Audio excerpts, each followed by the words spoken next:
Ẹ kú kàlẹ̀ gbogbo èèyàn ọmọ kóòtù òjíire nílé lóko káàkiri gbogbo àgbáńlá ayé. Àgbẹ̀ rokoroko bágbẹ̀ bá rokoroko ọkọ́ náà là á fi sìnkú rẹ̀. Gbogbo ẹni ló kubi tó ẹ̀ gbé dé ọ̀kànà tẹ́ gbé gbà. Yóò kú bá já tí kí tòun ògbóró ni. Yóò wọlẹ̀ láàyè bíṣu tí wọlẹ̀ láàyè. Yóò sùn kò ní jí mọ́ láéláé, àmín.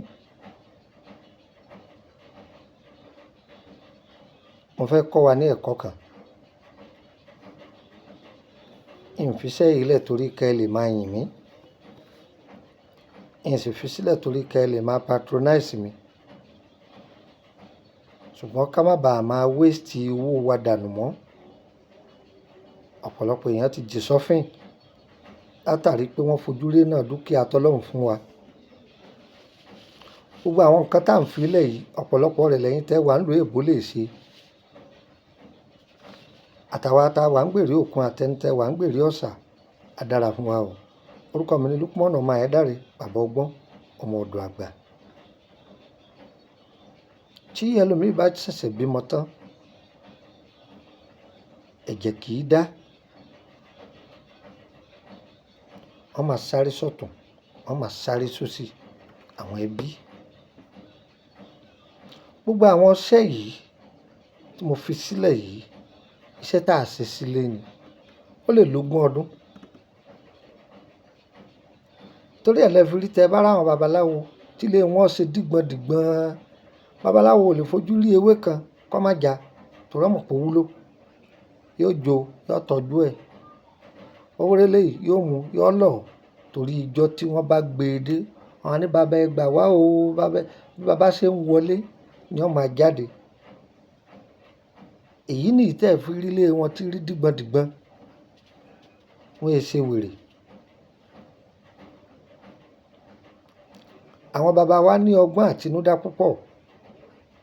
Ìwé làwa kàkàkà tíwé tó ń tún wa kà. Ọ̀pọ̀lọpọ̀ èèyàn ló mọ òògùn jólóògùn gan lọ. Wọ́n bá lọ pharmacy. Do you have dermatology? Do you have astromycin? Dermatocin? Wọ́n máa fa àwọn ìbò kan tó dorí kọra wọn. Ṣé wọ́n jẹ́ doctor tó prescribe òògùn?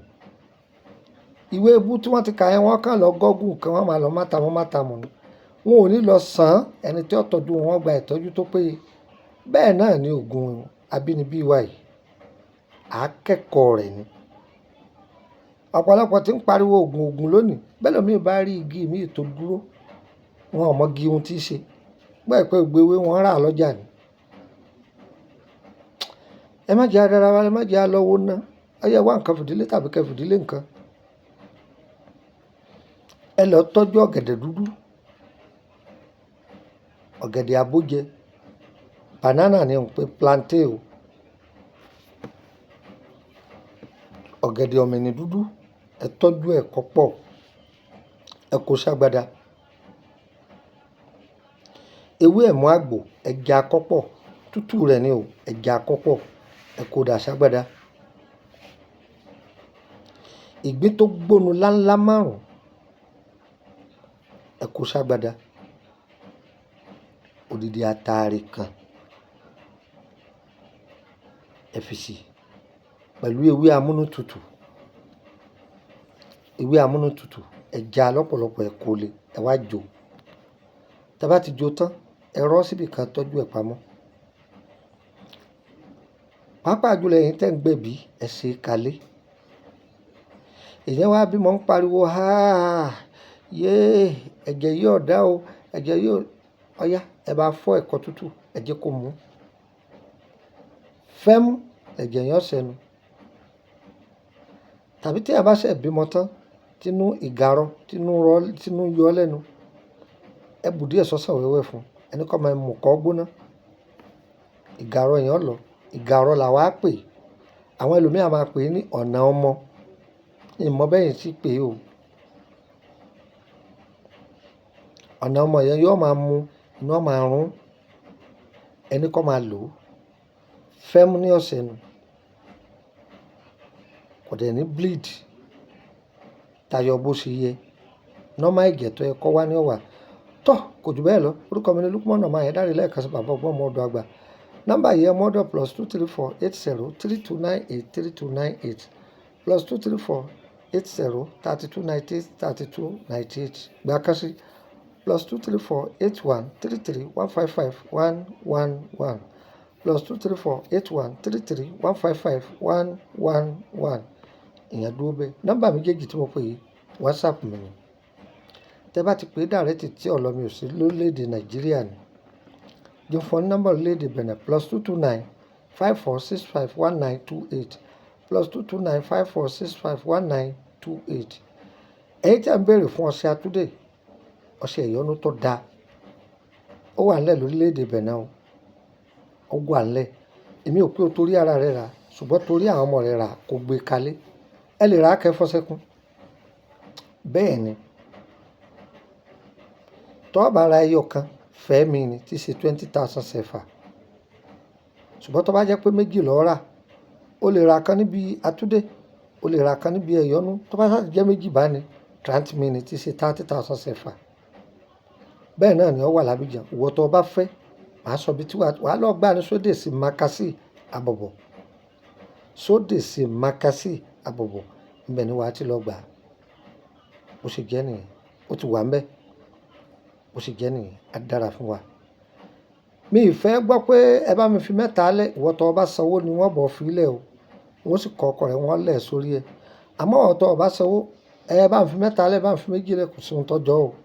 Tó bá wá sanwó, iye tó bá ní wọ́n fi lẹ̀, ó bá. Bó ṣe jẹ́ nìyẹn, á dára fún wa. Dégà kan lọ́dọ̀ mi o, ẹ̀yin tẹ́ fẹ́. Lẹ́yìn ọjà Dégà kan, ibẹ̀ ni ọ̀dọ̀ mi ní orílẹ̀-èdè Benin. Ìwọ tó fẹ́ lọ ra níbẹ̀, mo ti júwe fún ẹ nìyẹn. Bó ṣe jẹ́ nù. Níbi Túndé Motors, ẹ̀yìn ọjà bí wọ́n ń ta àǹchẹ̀kẹ́, ibẹ̀ ni ọ̀dọ̀ mi. So màá pè yẹn tí ó wà tà fún ọ. Bó ṣe jẹ́ nìyẹn. Yọ̀yẹ̀ wá o, kò ní yẹ̀ ẹ́ lẹ́. Má pè mí o. Tó bá fẹ́ bẹ̀ mí ní iṣẹ́, torí ẹ pè mí. Àbí o fẹ́ béèrè nípa ìrìnàjò ayé rẹ, pè mí. Iṣẹ́ kan tẹ́ fi sílẹ̀, mo fẹ́ pè ní dán lóhùn. Tó bá fẹ́ join private group, pè mí. Ń sọ ètò ọ̀sán tó bá ti sanwó, tó send receipt sí mi. Màá add ẹ síbẹ̀. Kò sáyé líǹkì, èmi ní add ẹ. Àwọn tó láǹfààní àti pè mí, ìwọ tó bá wà ní private, o lè béèrè béèrè tó tẹ́ ọ lọ́rùn. Àìgbọ́. Àmọ́ ìbéèrè tó lè béèrè wà o. Má béèrè ògùn owó o. Má béèrè òka. Má béèrè ògùn bọ́n. Má béèrè àfọ̀ṣẹ. Ohun tí a fi ba tèèyàn jẹ́ àṣàsí. Kò sáyé gbogbo yẹn o. Àmọ́ nǹkan táyé ẹni fi lọ ní gbẹdẹmukẹ́. Oréwé kan ọjà wa ni kò yí ọ, á ṣàlàyé ẹ̀ fún ọ. Ọlála kan kò yí ọ, á ṣàlàyé ẹ̀ fún ọ àtọ̀nà àbáyọ. Ṣùgbọ́n tí oṣù yẹn bá ti due, á remove ẹ tàbí kó san, kó renew rẹ̀. Bó ṣe jẹ́ nù. Ìwọ tó bá ti lágbára rẹ̀, ìwọ àti kọ́mẹ́ǹtì ẹ, ìyá jẹ́ ọmọ lápò rẹ o, ìní dán lóhùn o. Ṣùgbọ́n àyè wà láti join public o. Tó bá join public o lè béèrè béèrè kan, ó jẹ́ mẹ́mbà ni. Ṣùgbọ́n ó ní ó máa gain díẹ̀díẹ̀. Ó sáyé béèrè o. Yọ̀yẹ̀ wá o, kò ní yẹ̀ ẹ́ lẹ́ o. Ire o, ire kàbìtì.